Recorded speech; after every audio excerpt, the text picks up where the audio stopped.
ಗಾಂಧಿ ಮತ್ತು ರಾಹುಲ್ ಗಾಂಧಿ ಒತ್ತಾಯದಿಂದ SIT ನೇಮಕ ಮಾಡಿ ಹಿಂದೂ ಧರ್ಮದ ಮಂಜುನಾಥ ಸ್ವಾಮಿಯ ದೇವಸ್ಥಾನ ಬಗ್ಗೆ ಜನರಲ್ಲಿ ಅಪನಂಬಿಕೆ ಹುಟ್ಟುವಂಥ ವ್ಯವಸ್ಥಿತವಾದಂಥ ಒಂದು ಸಂಚು ಇವತ್ತು ವಿದೇಶಿ ಸೋನಿಯಾ ಗಾಂಧಿಯಿಂದ ಆಗಿದೆ.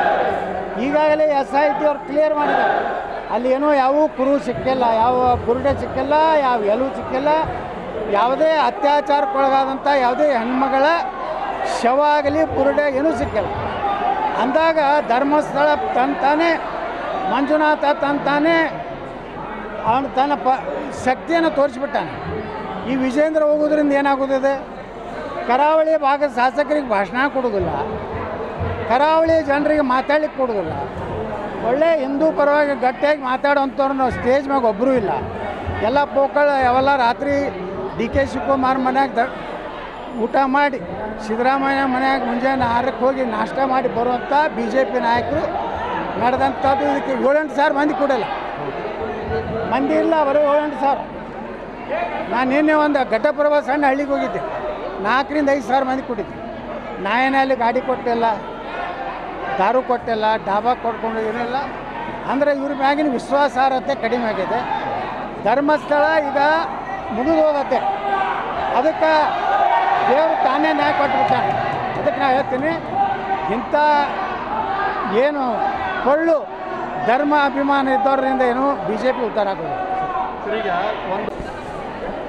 ಈಗೇನು ವಿರೋಧ ವ್ಯಕ್ತಪಡಿಸೋರು ನೀವು ಲಿಸ್ಟ್ ಕೊಡ್ಲಾಕತ್ತಿರಲ್ಲ ದಿನ ಮಾಧ್ಯಮದವರು. ಮೊದಲೇ ಪ್ರಶ್ನೆ, ನೀವು ನಿಜವಾಗಿ ಪತ್ರಕರ್ತರಿದ್ರೆ ಫಸ್ಟ್ ಕ್ವಶನ್ ಕೇಳಬೇಕು, ನೀವು ನಿಮ್ಮ ಮಕ್ಕಳು ಯಾವ ಶಾಲೆ ಕಲೀಲಕತ್ತ?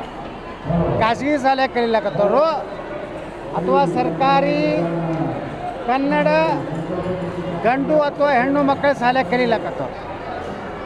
ಯಾರು ಸರ್ಕಾರಿ ಗಂಡು ಮತ್ತು ಹೆಣ್ಣು ಮಕ್ಕಳ ಶಾಲೆಗೆ ತಮ್ಮ ಮಕ್ಕಳನ್ನ ಹಾಕ್ಯಾರಲ್ಲ, ಅವ್ರಿಗಟ್ಟೆ ಖಾಸಗಿ ಮತ್ತು ಸರ್ಕಾರದ ಬಗ್ಗೆ ಮಾತಾಡೋ ನೈತಿಕತೆ ಇದೆ. ಹಾಗಾದರೆ ಎಲ್ಲ ಖಾಸಗಿ ಸಂಸ್ಥೆಗಳು ಮೆಡಿಕಲ್ ಕಾಲೇಜ್ ಮಾಡಿದ್ದೆಲ್ಲ ಭ್ರಷ್ಟಾಚಾರ ಮಾಡ್ತವೆ. ಅಲ್ಲೇನು SC ST ಮೀಸಲಾತಿ ಇಲ್ಲ, ಸರ್ಕಾರ ನಿಗದಿಪಡಿಸಿದಷ್ಟೇ ಡೊನೇಷನ್ ತೊಗೋತಾರೆ. ಆ ಸಂಸ್ಥೆ ಬೆಳೆಸಿರ್ತಾರೆ, ಒಳ್ಳೆ ಸ್ಟಾಫೇ ಇಟ್ಟಿರ್ತಾರೆ. ಈಗ ಸರ್ಕಾರ ಬಳಿ ನಮ್ಮ ದುಡ್ಡಿಲ್ಲ, ನಾವು ಪ್ರೈವೇಟ್ ಮತ್ತು ಪಬ್ಲಿಕ್ ಒಂದು ಇದರದಿಂದ ನಾವು PPP ಮಾಡೆಲಲ್ಲಿ ಮಾಡ್ತೀನಂದ್ರೆ, ಇದೇ ಶಿವಾನಂದ ಪಾಟೀಲ್ ಆರೋಗ್ಯ ಮಂತ್ರಿ ಇದ್ದ, ಅವಾಗ ಯಾಕೆ ಮಾಡಲಿಲ್ಲ ಸರ್ಕಾರಿ ಮೆಡಿಕಲ್ ಕಾಲೇಜು? ಅವಾಗ ನಾವು ಪ್ರಯತ್ನ ಪಟ್ಟು ಏನು ನಾಚಿಕೆ ಆಗಬೇಕು ಪ್ರಯತ್ನ. ನಾವು ಸಹಕಾರ ಕೊಡ್ಲಿಕ್ಕೇನಿದೆ? ಶಿವಾನಂದ ಪಾಟೀಲ್ ಯಾರಿಗೆ ಸಹಕಾರ ಕೊಟ್ಟನು? ಬಿಜಾಪುರನಲ್ಲಿ ಯಾರಿಗೂ ಕೊಟ್ಟಿಲ್ಲ. ಬರೀ ಲೂಟಿ ಮಾಡೋದು ಬಿಟ್ಟರೆ, ಬಿಜಾಪುರನಾಗ ಆಸ್ತಿ ಮಾಡೋದು ಬಿಟ್ಟರೆ ಅವ ಏನು ಜೀವನದಾಗ ಸಾರ್ವಜನಿಕವಾಗಿ ಶಿವಾನಂದ ಪಾಟೀಲ್ ಕೊಡುಗೆ ಏನೈತಿ ನೀವು ಕೇಳಬೇಕು. ಪತ್ರ ನಿಮ್ಮದು ಏನು ಕಾಂಟ್ರಿಬ್ಯೂಷನ್ ಏನು? ಬರೀ DCC ಬ್ಯಾಂಕು ಅಲ್ಲೆಲ್ಲ ಸಬ್ಸಿಡಿ ಬರ್ತೈತಿ, ಕನ್ಸೆಷನ್ ಬರ್ತೈತಿ, ಪೆಂಡಿ ಹೊಡ್ಕೋತದಾನ. ತನಗೆ ಮಾತಾಡೋ ನೈತಿಕತೆ ಇಲ್ಲದ ತನ್ನ ಮಗನ ಕಡೆಯಿಂದ ನನಗೆ ಯತ್ನಾಳರ ಕೊಡುಗೆ ಏನಂತ ಕೇಳಿಸ್ತಾರೆ. ನಾಳೆ ನನ್ನ ಮಗನೂ ಬಿಟ್ಟಿದ್ದೆ ಅಂದ್ರೆ ನನ್ನ ಮಗನೂ ಅಟ್ಟೆ ಚೂರದಾನ. ನಾ ಅಂಥ ಹಲ್ಕ ರಾಜಕಾರಣ ಮಾಡೋದಿಲ್ಲ. ಶಿವಾನಂದ ಪಾಟೀಲ್ ಆರೋಗ್ಯ ಮತ್ತು ಕುಟುಂಬ ಕಲ್ಯಾಣ ಮಂತ್ರಿದಾಗ ಯಾಕೆ ಮಾಡಲಿಲ್ಲ? ಸರ್ಕಾರಿ ಮೆಡಿಕಲ್ ಕಾಲೇಜ್ ಯಾಕೆ ಮಾಡಲಿಲ್ಲ? ಹೆಲ್ತ್ ಮಿನಿಸ್ಟ್ರು ಈಗ ಯಾಕೆ ಅದನ್ನು ರಾಕ್ ತೆಗೆದಾರ? ಬಿಜಾಪುರ ಇವತ್ತು ವಿಜಯಪುರ ನಗರ ಭಾರತದಲ್ಲಿ 3ನೇ ಒಳ್ಳೆಯ ಗಾಳಿರೋ ನಗರ. ಇಡೀ ಕರ್ನಾಟಕದ ಯಾವುದೇ ಭಾಗದಿಂದ ಬಿಜಾಪುರಕ್ಕೆ ಬಂದರೆ 10 ವರ್ಷದ ಹಿಂದಿನ ಬಿಜಾಪುರ ಬದಲಾವಣೆ ಆಗಿದೆ. ಇಲ್ಲಿ ಸಾಕಷ್ಟು ಬೆಲೆಗಳು, ಇವತ್ತು ಭೂಮಿ ಬೆಲೆ ಹೆಚ್ಚಾಗಿದೆ. ಇಲ್ಲಿ ಸರ್ಕಾರಿ ಇರಲಿ ಪ್ರೈವೇಟ್ ಇರಲಿ, ಒಂದು ಮೆಡಿಕಲ್ ಕಾಲೇಜ್ ಬಂದರೆ ಸಾವಿರಾರು ಇಲ್ಲಿ ನಿರುದ್ಯೋಗ ಯುವಕರಿಗೆ ನೌಕರಿ ಸಿಗ್ತದೆ. ನೀವು ಮಾಡು ನಿಮ್ಮ ತಮ್ಮಿದೆಯಾ ಶಿವಾನಂದ ಪಾಟೀಲ? ನೀನು ಬೆನ್ನು ಹತ್ತದಂಥ ಜಿಲ್ಲೆಗಳ ಕಡೆಯಿಂದ ಏನು ಸ್ಟೇಟ್ಮೆಂಟ್ ಕೊಡ್ತಾ ಇದೆಯಲ್ಲ? ವಿರೋಧ ಕಾರಣ ಅಂದರೆ ಬಿಜಾಪುರ ಡೆವಲಪ್ಮೆಂಟ್ ಆಗ್ತದೆ, ಇನ್ನೊಂದು ಮೆಡಿಕಲ್ ಕಾಲೇಜ್ ಆಗ್ತದೆ. ಇಲ್ಲಿ ಸಾವಿರಾರು ನಮ್ಮ ನಿರುದ್ಯೋಗ ಯುವಕರಿಗೆ ಕೆಲಸ ಆಗ್ತದೆ, ಡಾಕ್ಟರ್ಸಿಗೆ ಒಂದು ಉದ್ಯೋಗ ಆಗ್ತದೆ. ಅದರಿಂದ ವಿಜಯಪುರದ ಆರ್ಥಿಕ ಸ್ಥಿತಿ ಬದಲಾವಣೆ ಆಗ್ತದೆ. ಇದು ಮತ್ತು ಯತ್ನಾಳಿಗೆ ಕ್ರೆಡಿಟ್ ಹೋಗ್ತದೆ. ಇವತ್ತು ನಾನೇ ತೊಗೋತೀನಂತಿಲ್ಲ, BEd ಅವರು ತೊಗೋಬೋದು, KLE ಅವರು ತೊಗೋಬೋದು. ಯಾರು ಟೆಂಡರ್ ಹಾಕ್ತಾರೋ ಅವ್ರಿಗೆ ಆಗ್ತದೆ. ನನಗೆ ಈ PPP ಮಾಡೆಲ್ ನಾನು ತೊಗೋಬೇಕು ಅನ್ನೋ ಹುಚ್ಚೇನಿಲ್ಲ. ನಾ ಪ್ರೈವೇಟ್ ಮತ್ತೊಂದು ಮೆಡಿಕಲ್ ಕಾಲೇಜ್ ನಾ ಮಾಡ್ತೀನಿ. ಏನು ಯಾವುದು PPP ಮಾಡಲ್ ಬೇಡ, ಏನು ಬೇಡ. ನಮ್ಮ ತಾಕತ್ತೈತಿ, ನಾವು ಮಾಡ್ತೀವಿ. ಆದರೆ ಇವತ್ತು ಏನು ಇದಕ್ಕೆ ವಿರೋಧ ವ್ಯಕ್ತಪಡಿಸ್ತಾ ಇದ್ದಾರಲ್ಲ, ನೀವು ನಿಮ್ಮ ಮಕ್ಕಳನ್ನ BM ಪಾಟೀಲ್ ಪಬ್ಲಿಕ್ ಸ್ಕೂಲಾಗ ಇಟ್ಟದಾರ, ಸಂಗನ ಬಸವ ಶಿಶು ನಿಕೇತನದಾಗ ಇಟ್ಟದಾರ, ಎಪೋರ್ಟ್ ಹಿಲ್ಸ್ದಾಗ ಇಟ್ಟದಾರ. ಕನ್ನಡ ಶಾಲೆಯಾಗ ನಿಮ್ಮ ಮಕ್ಕಳು ನೀವು ಅದನ್ನಿದ್ದರೆ ನೀವು ಪ್ರತಿಕ್ರಿಯೆ ಕೊಡ್ರಿ.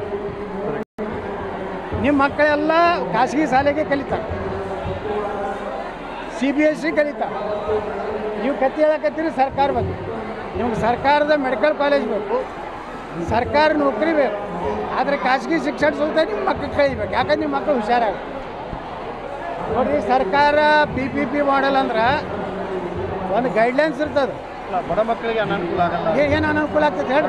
ಬಡ ಮಕ್ಕಳಿಗೆ ಈಗ ಏನು ಅನಾನುಕೂಲ? ನಾಳೆ ಖಾಸಗಿ ಸ್ಕೂಲ್ನಾಗ ಮೆಡಿಕಲ್ ಕಾಲೇಜ್ನ ಪುಕ್ಕಟ್ ಹಂಗೆ ನಡೀದಿಲ್ಲ. ಅಲ್ಲೂ ಫೀ ಕೊಟ್ಟೇಬೇಕು. ಮೆರಿಟ್ ಇದ್ದವ್ರಿಗೆ ಎಲ್ಲಾದ್ರೂ ಮೆರಿಟ್ನಾಗ ಸಿಕ್ಕೇ ಸಿಗ್ತದೆ. ಯಾರು ಸರಿಯಾಗಿ ಪರ್ಸೆಂಟೇಜ್ ಮಾಡೋದಿಲ್ಲ ಅವರು ಡೊನೇಷನ್ ಕೊಟ್ಟು ಹೋಗ್ತಾರೆ. ಬಡವ್ರಿಗೇನು ಕೊಡ್ತಿಲ್ಲ. SC ST ಮೀಸಲಾತಿ ಒಳಗೆ ಏನೂ ತೊಂದರೆ ಆಗೋದಿಲ್ಲ. ಮೆರಿಟ್ ಇದ್ದವ್ರಿಗೆ ತೊಂದರೆ ಆಗೋದಿಲ್ಲ. ಮೆರಿಟ್ ಇದ್ದವ್ರಿಗೆ ಸರ್ಕಾರ ಏನು ನಿಗದಿಪಡಿಸಿದ ಹಣ ಅಟ್ಟೆ ತೊಗೋಬೇಕು. ಉಳ್ಕಿ ತೊಗೊಂಡ್ರೆ ಆ ಮಾನ್ಯತೆ ರದ್ದಾಗ್ತದೆ. ಇಟ್ಟು ಕಾಮನ್ ಸೆನ್ಸ್ ಇಲ್ಲದ ಕೆಲವು ಮಂದಿ ಮಾತಾಡಕತ್ತಾರೆ.